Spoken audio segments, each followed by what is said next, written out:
نزول قرآن نزول ورڈ جو ہے وہ نکلا ہے نزل سے، جس کا مطلب ہے اترنا۔ قرآن پاک کا نزول بیٹا دو طرح سے ہوا تھا، جن کا ذکر جو ہے وہ قرآن پاک میں ہی اللہ تعالیٰ نے جس طریقے سے کیا، وہ ایک ہے ورڈ نزلنا یعنی کہ آہستہ آہستہ، اور ایک ورڈ ہے انزلنا یعنی کہ ایک بار۔ انزلنا جس کا ذکر سورۃ القدر میں آپ کے پاس آتا ہے کہ یعنی کہ 27ویں شب میں لیلۃ القدر کی رات جو ہے قرآن پاک ایک ہی بار جو ہے 7ویں آسمان پر نازل کر دیا گیا۔ اب جو ہے 7ویں آسمان سے روح زمین پر حضرت جبرائیل علیہ السلام باقاعدہ قرآن پاک کی آیات لے کر آتے تھے، اور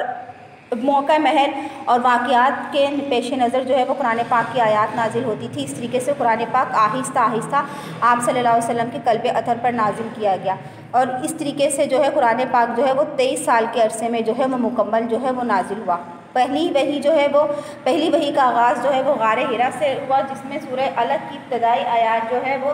اللہ تعالیٰ کی ذات نے جو ہے سب سے پہلے نازل فرمائی، جس میں علم کی جو اہمیت کے بارے میں بتایا گیا ہے، جو کہ سورہ الگ کی شروع کی 5 آیات ہے۔ اس وقت آپ صلی اللہ علیہ وسلم کی عمر مبارک جو ہے بیٹا 40 سال تھی۔ قرآن پاک میں اب دیکھا جائے نزول کا جو تھے وہ دو طرح کے ادوار تھے، اور وہ دو ادوار کون کون سے آتے ہیں؟ ایک دور آتا ہے مکی دور اور ایک دور آتا ہے مدنی دور۔ مکی دور سے مراد وہ ابتدائی دور ہے بیٹا جس میں قرآن پاک جو ہے وہ آپ صلی اللہ علیہ وآلہ وسلم پر جو ہے وہ نازل کیا گیا، اور قرآن پاک کا تقریباً 2/3 حصہ جو ہے مکی دور میں نازل کیا گیا، اور وہ 2/3 حصہ جو ہے قرآن پاک کا جب آپ صلی اللہ علیہ وسلم کی زندگی میں اتارا گیا، وہ زندگی اور رسالت کی ابتدائی 13 برس تھے، یعنی کہ ابتدائی 13 برس آپ صلی اللہ علیہ وسلم کے جو شروع کے ابتدائی 13 برس مکی دور کا جو برس تھا، اس میں تقریباً 2/3 قرآن پاک جو ہے وہ نازل کیا گیا، اور اس طریقے سے آپ صلی اللہ علیہ وسلم کی رسالت کی بقیہ 10 سال جو ہیں وہ مدنی دور کہلاتا ہے، جس میں تقریباً قرآن پاک جو ہے وہ 1/3 حصہ جو ہے وہ بالکل 10 سال کے عرصے میں جو ہے وہ نازل ہوا۔ 10 اور 13 تقریباً 23 سال کے عرصے میں جو ہے وہ 23 سال کے تقریباً ٹائم پیریڈ میں آہستہ آہستہ قرآن پاک کا ہے جو وہ نزول آیا۔ اس طریقے سے مکی دور سے مراد اور دور میں جو صورتیں نازل ہوئے مکی صورتیں کہلاتی ہیں، اور مکی صورتوں کی تعداد بیٹا ٹوٹل جو ہے وہ 86 ہے۔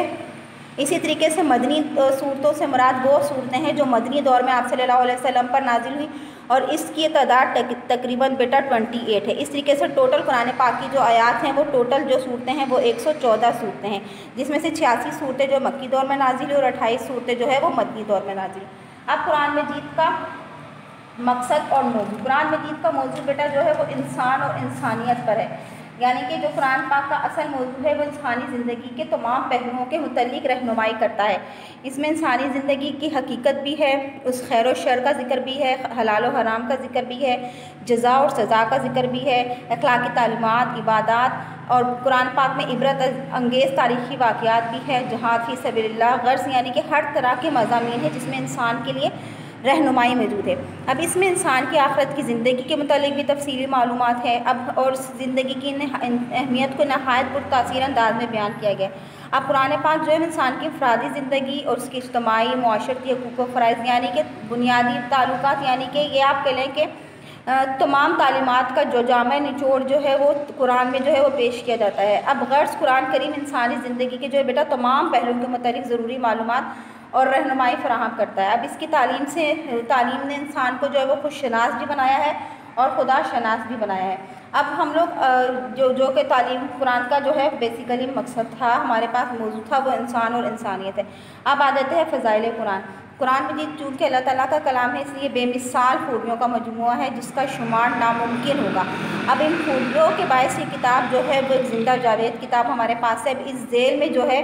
اس مقدس کتاب کی کچھ خوبیاں بیان کی گئی ہے، جس میں سے سب سے پہلی خوبی اور فضیلت کیا ہے؟ یہ کہ یہ سچی کتاب ہے، یعنی کہ قرآن مجید ایک ایسی سچی کتاب ہے جس کی دعوت اور پیغام بھی جو ہے وہ سچائی پر مبنی ہے۔ اب قرآن پاک سچی کتاب بھی ہے، شک و شبہات سے پاک ہے، حقیقی کامیابی کا ضامن ہے۔ حضرت فاروق کی بہترین مثال ہمارے پاس آتی ہے، بے پناہ تاثیر ہے۔ قرآن مجید کو توجہ اور خاموشی سے سننا فضائل قرآن میں اس کی اہمیت ہے۔ صحابہ کرام کی کیفیت بتائی گئی ہے، آپ صلی اللہ علیہ وسلم پر تلاوت قرآن کا اثر ہے،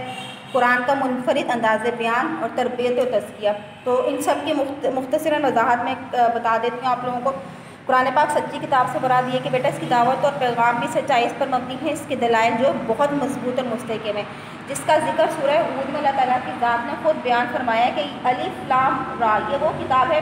جس کی آیتیں مستحکم اور خدا حکیم کی طرف سے ہے اور بات تفصیل بیان کر دی، یعنی کہ دلائل نہایت مضبوط اور مستحکم اور کی سچائی کی طرف ہمیں جو ہے رہنمائی کرتی ہے، اس لیے تضاد سے پاک ہے اور اس کے مضامین میں جو ہے وہ ذرا برابر بھی اختلاف نہیں پایا جاتا۔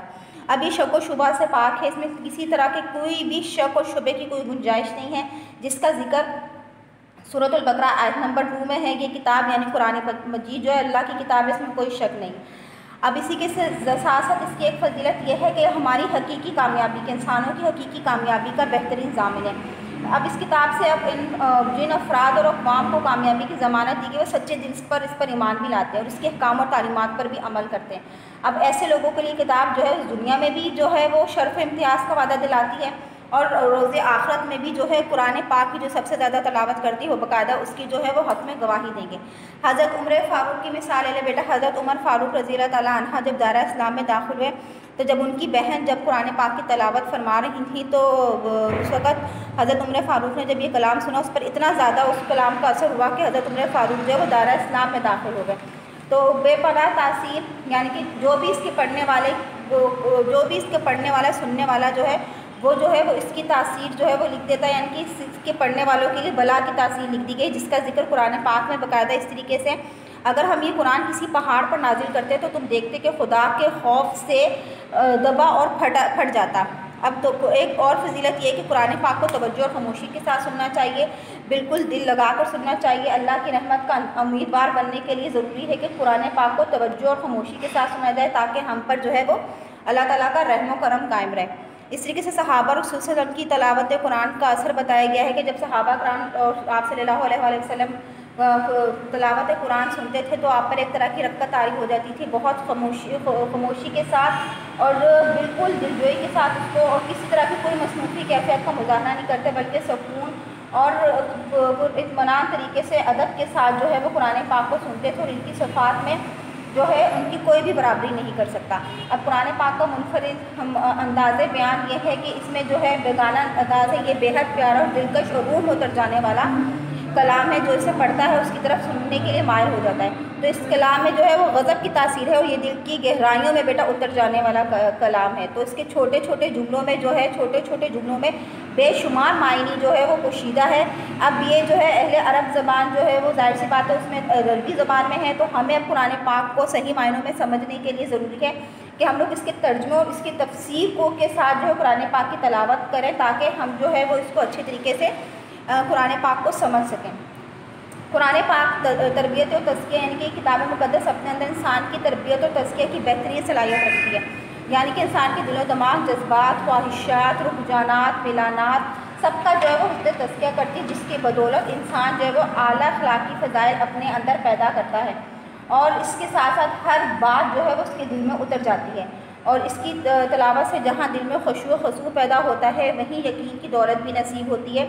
تو اب اس کی مثال آپ اسی طریقے سے لگا لیں بیٹا کہ اسی کتاب مقدس کی تعلیمات نے عرب جیسی جاہل قوم کو جاہل جیسی قوم کو دنیا کی بہترین ہدایت یافتہ قوم بنا دیا تھا۔ تو یہ وہ قرآن پاک کی بیٹا اب اس کے اتنے فضائل اور فوائد جان لینے کے بعد اب ایک مسلمان پر جو ہے وہ حق ہے مسلمان کہلانے کا، وہی حق رکھتا ہے جو اس کی روشنی، جو اس کی دن کی روشنی اور رات کی تاریکی میں جو ہے قرآن پاک کو غور و فکر کرتا ہے، اس کی تلاوت کرتا ہے، اس سے رہنمائی حاصل کرتا ہے۔ اب قرآن کی تلاوت کرنا، اس میں غور و فکر کرنا بھی ایک عظیم عبادت ہے، تو اس پر عمل کرنا جو ہے وہ کامیابی ہے اور یہی روحانی ترقی اور اللہ کا قرب کا ذریعہ ہے۔ اب بیٹا ہم لوگوں پر یہ ڈیپینڈ کرتا ہے کہ اب آیا کہ ہم لوگ قرآن پاک کی تعلیم سے اور قرآن پاک سے کس طرح جو ہے استفادہ حاصل کرتے ہیں۔